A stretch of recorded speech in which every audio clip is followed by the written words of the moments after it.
Y seguimos hablando de este caso y tratando de entender también, porque claro, en lo general uno ya más o menos va conociendo lo que trata, las aristas de este caso, cómo se ha ido desarrollando, cómo se desarrolló, pero también queremos entender lo que tiene que ver, por ejemplo, en qué medida se puede decretar una medida cautelar gravosa, la más alta, como una prisión preventiva. Bueno, de todo aquello queremos hablar a esta hora con el exfiscal regional de O'Higgins, Emiliano Arias, que está junto a nosotros. ¿Cómo está, abogado? Muy buenas tardes, gracias por acompañarnos. Muy buenas tardes, no, gracias a usted. Abogado, primero, ¿se esperaba que fuera audiencias tan largas o han aparecido tal nivel de antecedentes que han provocado que la extensión se haya generado hasta lo que se proyecta, que puede ser día sábado, puede ser la próxima semana? Claro, no se espera. Una investigación de 9 meses que desarrolló el Ministerio Público y una formalización por cohecho, delito tributario y lavado de activos, es muy normal que dure más de una audiencia, más de una audiencia, 1, 2, 3 días incluso. Perfecto. Ahora, ayer se centró la audiencia, o al menos en los titulares que podemos rescatar de aquello, en todo lo que fue la cantidad de recursos que se movilizaron, que se depositaron, las formas de compra, cosas que uno no entiende, una propiedad en efectivo, sin inscribirla, porque se me olvidó inscribirla, en fin, una serie de datos de ese tipo. Hoy día nos centramos en el rol de operación, de vínculos que hay, y en ese sentido, ¿qué tan perjuicio o qué tan efectos negativos puede generar en las personas que van apareciendo en esta investigación? A ver, el día de hoy, claro, el fiscal Miguel Ángel Orellana expuso fundamentalmente lo que es la relación con el lavado de activos. Entonces, eso va necesariamente relacionado con la pregunta, porque el lavado de activos significa circulación de dinero proveniente de determinados delitos, ¿cierto? Hay determinados delitos cuyo el producto el beneficio económico que generan se comienza a circular, y eso podría ser constitutivo de lavado de dinero. Ahora, en relación a la pregunta, no debería producir ningún perjuicio en relación a aquellas personas que no estén involucradas en hechos constitutivos de delito. Lo que pasa es que en estos casos se confunde mucho, por ser tan mediáticos, ¿cierto? Todas las personas de alguna u otra forma se ven involucradas y envueltas en este círculo del delito por el solo hecho de ser mencionadas en un chat, digamos. Pero eso es una consecuencia que no puede ser ni imputable ni a la Fiscalía ni a los tribunales, sino que son a las audiencias públicas, y que las audiencias sean públicas es un valor superior a un efecto adverso que tenga mediático. Ahora, sin embargo, eso significa que se puede investigar esa arista, esa comunicación, esa mención, y hoy día puntualmente en el caso, por ejemplo, de Sebastián Sichel, se nombra, se menciona, él lo descarta, anuncia querella, pero ¿puede abrirse una línea investigativa con cada una de las personas que vayan apareciendo ahí? La medida que existan antecedentes en la carpeta de investigación, por cierto, de seguro la Fiscalía ya lo hizo, ya tiene abierta alguna investigación. Recordemos que esta es una causa que se inicia de oficio. Ya por el fiscal Sepúlveda lo anunció, cómo se inició, se recibieron los antecedentes y de oficio. Entonces, ahora, cualquier otro antecedente que vincule fundamentalmente a algún funcionario público en que esta persona, Hermosilla, haya ejercido influencia o haya dado algún beneficio económico, en estos casos se podría configurar un cohecho. ¿Ya? Porque aquí, ojo, que el cohecho, en la figura más simple del cohecho, comete cohecho el funcionario público que recibe dinero sin tener derecho a recibirlo. Ahí nomás. ¿Ya? Tiene una penalidad baja, por cierto, porque es un hecho que no está asociado a una conducta posterior. Pero entonces, si nos imaginamos cualquier antecedente o vinculación o traspaso que resulte del análisis de las cuentas corrientes o los WhatsApp, en que un funcionario aparezca recibiendo montos de dinero sin tener el derecho a recibirlo, hay un cohecho y debería ser investigado por la Fiscalía. O otro tipo de beneficio o nombramiento, por ejemplo. Sí, claro, si en los WhatsApp aparecen influencia de esta señora Hermosilla para el nombramiento de otro funcionario público, podría haber un tráfico de influencia. Pero eso hay que investigarlo.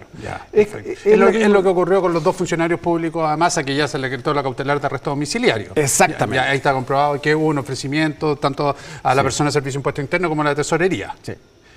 Fiscal, ¿es muy difícil investigar un delito económico? ¿Comprobar un delito económico? Porque incluso en la misma declaración del hermano de Luis Hermosilla hay una declaración de sí se cometió un error, no se desconoce el audio, se comete un error, no se califica más allá de eso. Entonces uno dice que efectivamente hay como cosas bien concretas, pero la verdad es que esta investigación es larga y ante eso la pregunta, ¿es complejo? Sí, mira, muy complejo, pero depende del delito económico que se trate. Por ejemplo, en el delito tributario, con el de económico por naturaleza, no es tan difícil, porque si te fijas, basta con verlo, porque en este caso el delito tributario es haber presentado declaraciones de impuesto a la renta maliciosamente falsas, ¿cierto? Que lo que hizo fue no declarar todos los dineros que recibió, rebajando la base imponible, lo que hizo que su impuesto fuera menor al que tenía que pagar realmente si hubiese declarado lo que recibió y ocasionó un perjuicio al fisco.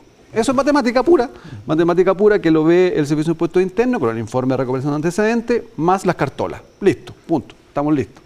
El cohecho, que en este caso podría ser un delito económico, actualmente lo es, en esa época no, pero que podría ser un delito económico, también porque hay declaraciones que hacer. El que es complejo es el lavado de dinero. Ya. El que es complejo es el lavado de dinero, porque fíjate, primero tenemos que tener un delito base de lavado de dinero. ¿Ya? ¿Por qué? Porque lo que sanciona el lavado de dinero son todas aquellas maniobras de ocultamiento de los bienes que provienen de un delito, de un listado que establece la ley, o el hacer uso de esos bienes sabiendo que provienen de un delito en concreto determinado. En este caso, lo que tiene que acreditar la Fiscalía es que el señor Hermosilla conocía, o no podía menos que conocer, que el dinero provenía de las estafas cometidas por Factop. Claro. Que va en un proceso paralelo, ¿cierto? Entonces tiene que conocer. Entonces, ¿cómo me meto yo en la cabeza de una persona? Es imposible, sobre todo si el imputado y su defensa, al parecer, lo que va a decir que no conocía de dónde venían los bienes que recibía. Entonces, eso es lo complejo. ¿Cómo entro yo ahí, en la cabeza de una persona? Y eso se construye con indicios. Ya, y hoy día, entonces, hacia allá apunta, hoy día, por ejemplo, la argumentación del fiscal Orellana que da cuenta de este vínculo, de esta especie de consejero, como se califica, para poder generar ciertos delitos que ellos mismos llaman, que el mismo fiscal Orellana trata como de delictuales, un consejero delictual que les va dando cómo evadir, cómo no pagar, cómo estructurar ciertos mecanismos hacia allá. Va digamos, el relato para apuntar la responsabilidad. Exacto, para allá va. Entonces, si tú generas un vínculo, ojo con el lavado es una figura muy, muy excepcional. Por ejemplo, en un delito de robo, por ejemplo, si yo me robo un auto y después lo uso y lo vendo, eso no es lavado, porque no está ahí. Pero sí es delito económico. Entonces, aquí se sanciona como 2 veces la conducta. Si el sujeto participa en una estafa de las más altas o participa en una invasión de giro bancario, cualquier delito económico, y luego los beneficios los invierte o ayuda a que estos circulen en el mercado financiero, por ejemplo, un rol de consejero, por supuesto que lo haría, en este caso sí comete el delito de lavado de dinero. Y acá, además, tener presente que no solo existe el lavado de dinero doloso, esto es cuando yo conozco, sino que también el lavado de dinero negligente, o sea que yo no tengo menos que conocer, no puedo menos que conocer que provienen de un delito, o sea, no se exige un elemento subjetivo del delito tan alto. Entonces, y ahí donde operan los indicios, lo que exponía también el fiscal Orellana. Y en ese sentido también, ¿tiene alguna incidencia como agravante el hecho de que sea abogado? Por cierto. Porque conoce cómo en el fondo va maquinando de determinada forma para poder causar una menos responsabilidad, un menos daños. Por cierto, por dos vías, digamos. Primero, el juicio reproche. El juicio reproche que tiene conocimiento de lo que está haciendo. Tiene educación, etcétera. Pero además va a dirigir, no puede decir, claro, un lego, alguien que no sea abogado o alguien que no haya tenido la experiencia, de muchísimos años de experiencia como abogado de ciertas empresas de este abogado, no puede decir que no sabía o que no se imaginó que este dinero pudiera provenir de los ilícitos que estaba cometiendo otro sujeto u otra empresa que también se encuentra vinculado. Perfecto. Los montos inciden también, son un agravante. Es lo mismo hacer una estafa por 500 millones de pesos, hablando de estos montos que se han conocido, a 24.000 millones de pesos. No. En el caso de las estafas no influyen los montos, influyen los montos, por cierto, mientras más alto el monto, más alta la pena. Yeah. Pero en otros delitos da lo mismo lo que dice relación con la pena corporal. Por ejemplo, en lo que dice relación con los cohechos y los sobornos, en este caso la imputación se refiere a un cohecho de los más graves, cuando el funcionario público recibe dinero para incumplir sus obligaciones. Y este tiene una pena de 3 años y un día a 10 años. Y en este caso reiterado. Y en el caso, el cohecho tiene el soborno, que es su hermano, que es el particular que le paga al funcionario público, que también es el más grave, de 31 a 10 años. Y además los delitos tributarios. Los delitos tributarios que además en este caso, si bien es cierto, no son los más graves en este caso, sí se establecen por años reiterados, por lo menos serían 4 años. la reiteración de estos delitos, que también podría hacer subir la pena a un delito con pena de crimen. Entonces, si se acredita el lavado, lo más difícil, pero imaginemos si se cae el lavado, igual se acreditan los otros, si es que se acreditaran los otros, igual estaríamos en un escenario de por proporcionalidad en la prisión preventiva. Ya, ¿qué hay que acreditar para una prisión preventiva? A ver, letras A y B y C del artículo 140. Sí, términos simples. Claro, lo primero es la existencia del delito. Ya, que el delito existió. Lo segundo es la participación que el imputado tuvo en ese delito. ¿Ya? En este caso tenemos los chats, las comunicaciones, una serie de... Fíjate que en el lavado de dinero es muy importante, como no me puedo meter en la cabeza a las personas, los indicios, ¿cierto? Y uno de los indicios más importantes que tenemos en lavado son el tema de la utilización de mucho efectivo. ¿Ya? Claro, y ahí está presente. Claro, cuando mi negocio no es de efectivo, si yo fuera un empresario que va a los valledores y voy a vender todos los días un camión de tomate, por supuesto que se justifica que haga operaciones en efectivo, pero en otro tipo de casos no. Y si va sumado al ocultamiento esto a través de delitos tributarios, van formando indicios, si te fijas. Y ahí yo puedo meterme a concluir si sabía o no sabía. Entonces, ¿qué era? ¿En qué medida se acredita la prisión preventiva? Y luego viene, ya, si tengo acreditado el delito y la participación, claro. Caemos ahora en la necesidad de cautela. Ya. Y la necesidad de cautela, lo más importante, o el primer indicio, es la proporcionalidad. Yo no puedo, o en general, no se podría aplicar una prisión preventiva respecto de una persona que no va a cumplir una pena menor que privada abierta. Claro. Si una persona no va a cumplir una pena efectiva, esto es, la prognosis o el presupuesto o la pena que se le podría aplicar es una pena inferior a 5 años y un día, significa que podría tener beneficios y en consecuencia, en principio, no procedería a la prisión preventiva. En este caso, por la cantidad de delitos, si es que el tribunal diera por acreditado las letras A y B, digamos, o la existencia del delito y participación, sí, por proporcionalidad, viene aquí una prisión preventiva. Pero esto no es automático, porque además aquí tienen que jugar las reglas de las circunstancias atenuantes, además. Que en este caso sí existe una, sin duda, que es la irreprochable conducta anterior. Más probable. Sí. Ya. No, por supuesto.